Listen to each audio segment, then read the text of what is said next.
घर के अंदर सुबह सुबह चोरी हो जाती है। उस समय घर में 3 नौकर मौजूद थे। पूछताछ करने पे पहला नौकर कहता है, फ्रिज में रखे सारे फ्रूट्स खत्म हो गए थे, इसलिए मैं तो फ्रूट्स लेने बाजार गया था। दूसरा नौकर कहता है, मैं तो अनार का जूस निकाल रहा था। और तीसरा नौकर कहता है, मैं तो फलों के बगीचों में पानी डाल रहा था। मेहुल समझ जाता है कि तीनों में कौन झूठ बोल रहा है। क्या आप सोच सकते हैं कौन झूठ बोल रहा है, ए, बी या सी? जल्दी से सोचिए।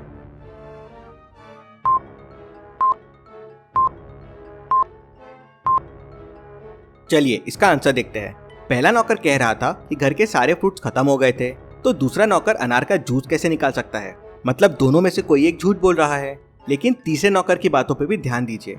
उसने कहा वो घर के पीछे फलों के बगीचे में पानी दे रहा था। अगर घर में ही फलों का बगीचा है तो भला कोई बाजार क्यों जाएगा? जरूर कुछ गड़बड़ है। मेहुल घर के पीछे जाता है तो वहाँ सचमुच एक बहुत बड़ा फलों का बगीचा होता है, लेकिन बगीचे में कोई भी फल नहीं होता। बगीचे के अंदर 2 औरतें काम कर रही थी। मेहुल उन दोनों से पूछताछ करता है तो पहली औरत कहती है, साहब कल रात बहुत बारिश हुई, आंधी तूफान आया तो बगीचों के सारे पत्ते यहाँ वहाँ गिर गए थे, मैं उन्हें इकट्ठा कर रही थी। दूसरी औरत कहती है, साहब मैं तो बस आम के पत्ते लेने आई थी, मुझे कुछ नहीं पता है। लेकिन मेहुल समझ जाता है कि कौन झूठ बोल रहा है। तो क्या आप बता सकते हैं लॉजिकल आर्मी?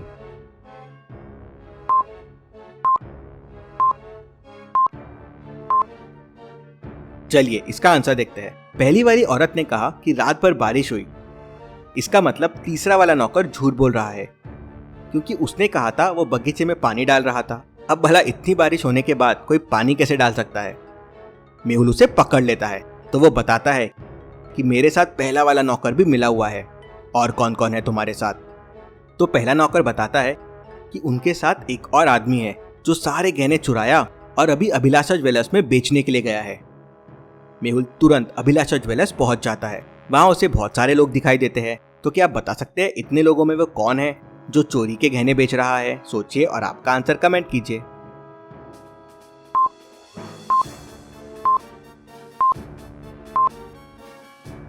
चलिए इसका आंसर देखते हैं। बाकी सब लोग गहने देख रहे हैं, लेकिन ये आदमी के हाथ में देखिए अलग अलग टाइप के बहुत सारे गहने हैं। अब कोई एक साथ अलग अलग टाइप के इतने गहने तो देखेगा नहीं, मतलब ये गहने बेचने आया है। मेहुल समझ जाता है और उसे पकड़ लेता है।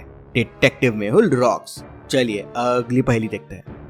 मेहुल एक फंक्शन में जाता है जहां उसकी बहुत खातिरदारी होती है।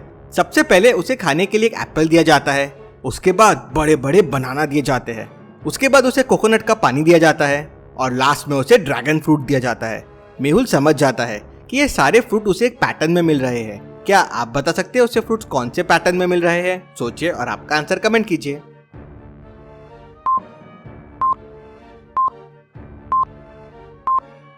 चलिए इसका आंसर देखते हैं। सबसे पहले मेहुल को एप्पल दिया। एप्पल शुरू होता है ए से, फिर बनाना दिया बी, फिर कोकोनट दिया सी और फिर ड्रैगन फ्रूट दिया डी। मतलब ए बी सी डी के पैटर्न से उसे फ्रूट्स मिल रहे थे। चलिए अगली पहेली देखते हैं। 3 फ्रेंड्स एक शादी में जाते हैं। वहाँ 4 कुर्सियां रखी हुई थी। तीनों उन कुर्सियों पे बैठने का सोचते हैं। अब कुर्सी 4 है और लोग 3 है, मतलब एक कुर्सी छोड़नी चाहिए। क्या आप इन कुर्सियों को देख के बता सकते हैं कौन सी कुर्सी पर उन्हें नहीं बैठना चाहिए, ए बी सी या डी? सोचिए और आपका आंसर कमेंट कीजिए।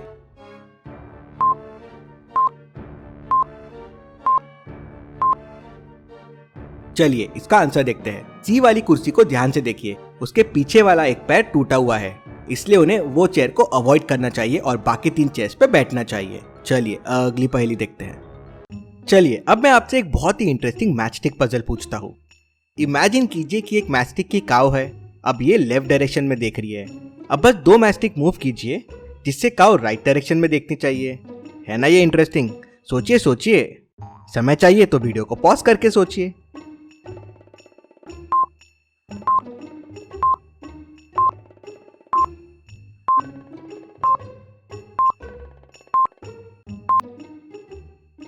चलिए इसका आंसर देखते हैं। सिंपल है, ये 2 मैचस्टिक को उठा के ऐसे प्लेस कर दीजिए। अब काव गर्दन मोड़ के पीछे देख रही है, मतलब राइट में देख रही है। चलिए अब मैं आपसे एक और बहुत ही इंटरेस्टिंग मैचस्टिक पजल पूछता हूँ।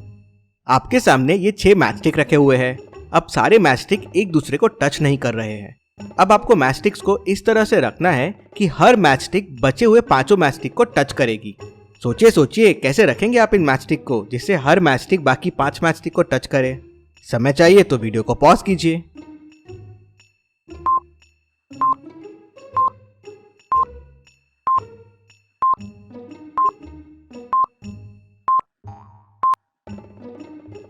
चलिए इसका आंसर देखते हैं। आप मैच स्टिक को कुछ इस तरह से रखेंगे, 3 मैच स्टिक नीचे जो एक दूसरे को इस तरह से टच कर रही है और 3 मैच स्टिक उनके ऊपर जो इस तरह से टच कर रही है। तो अब हर मैच स्टिक बाकी 5 मैच स्टिक को टच होती है, ऊपर से 3 को और नीचे से 2 को। था ना ये सही? इस रिडल के लिए वीडियो को 1 लाइक तो जरूर बनता है। चलिए अगली पहेली देखते हैं। रामू के पास 3 गाय है।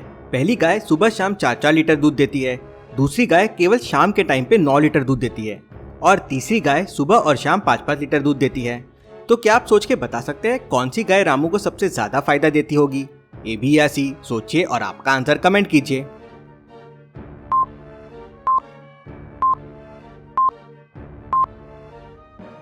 चलिए इसका आंसर देखते हैं। तीसरी गाय सुबह और शाम 5-5 लीटर दूध देती है, तो टोटल 10 लीटर हो गया। लेकिन बाजू में देखिए उसका एक छोटा बच्चा भी है, वो भी उसका दूध पीता होगा, मतलब पूरा दूध रामू को नहीं मिलता होगा। अब पहली गाय 4-4 लीटर दूध देती है, मतलब 8 लीटर हुआ। मतलब दूसरी गाय जो 9 लीटर दूध देती है वो रामू को सबसे ज्यादा फायदा देती है। चलिए अगली पहेली देखते हैं। एक कंपनी में चोरी हो जाती है। उस समय ऑफिस में 3 लोग थे। मैनेजर तीनों से पूछताछ करता है। पहला कहता है मुझे तो भूख लग रही थी इसलिए मैं बाहर चाय पीने गया था। दूसरा कहता है मुझे अपने दीदी के पास नेपाल जाना था लेकिन बस की सीटें खत्म हो गई थी तो मैं तो ट्रेन टिकट लेने गया था। तीसरा आदमी कहता है मैं तो अपने पत्नी के साथ हनीमून के लिए लंदन जाने वाला हूँ इसलिए मैं तो वीजा ऑफिस गया था। तो क्या आप बता सकते हैं तीनों में कौन झूठ बोल रहा है? सोचिए और आपका आंसर कमेंट कीजिए।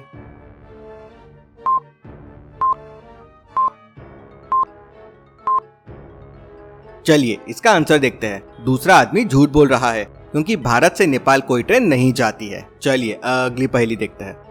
प्रशांत को अपने स्कूल प्रोजेक्ट के लिए एक मॉडल बनाना था और मॉडल के लिए एक बिजली का तार यूज करना था जो गुड कंडक्टर ऑफ इलेक्ट्रिसिटी हो। उसके घर में 3 तरह के वायर अवेलेबल थे, लोहे का, दूसरा कॉपर का और तीसरा स्टील का। तो क्या आप बता सकते हैं उसे कौन सा वायर यूज करना चाहिए जिसके उसके मॉडल में करंट अच्छे से फ्लो हो सके? सोचिए और आपका आंसर कमेंट कीजिए।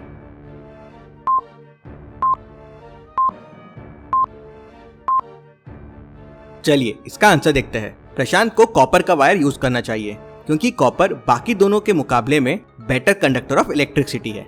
चलिए अगली पहेली देखते हैं। इन दोनों डांसर्स को ध्यान से देखिए और मुझे बताइए कौन सी डांसर लड़का है, ए या बी? सोचिए और आपका आंसर कमेंट कीजिए।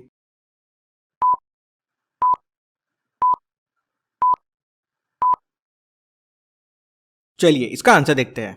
पीछे देखिए दीवार पे दोनों की फोटो फ्रेम्स है और इसमें बी वाले की फोटो फ्रेम लड़का है, मतलब ये गेटअप चेंज करके डांस कर रहा है। ऐसी और पहेलियों के लिए चैनल को सब्सक्राइब करके बेल आइकन प्रेस कर दीजिए। Thank you.